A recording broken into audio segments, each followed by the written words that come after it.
it's really worth looking very carefully at Poverty Driven in terms of the salvage elements that Bester has incorporated in it.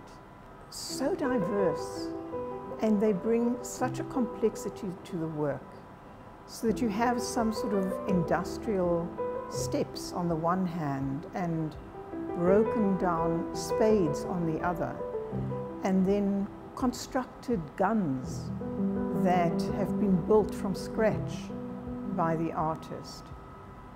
Willie Bester returns to certain themes again and again. He does so in very, very diverse ways. Now, if I had to tell you that the work behind you here is in fact within the same schema as Poverty Driven, you might think that that is absurd. But if you look at Poverty Driven, right at the center of that work, a still life of battered old enamel dishes. And here we have a still life. It is about the ordinariness of people's lives in a world that is extremely challenging. And it's that calm center that he has in many of his works that, however, also are extremely complex by virtue of the things that he brings around it into play.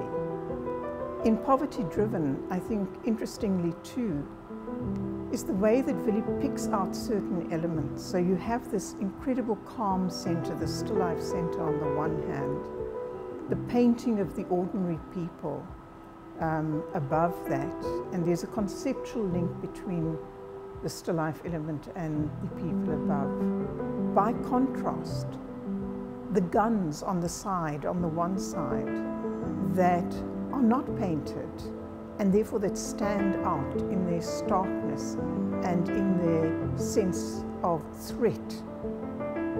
And it's that sort of incredible complexity of the calm and the threatening that is so fascinating in many of the works. There have been other artists who've worked with assemblage, and they've done so very successfully. But it's that sense of the complexity within conceptual coherence that I think is really remarkable in the work of Willie.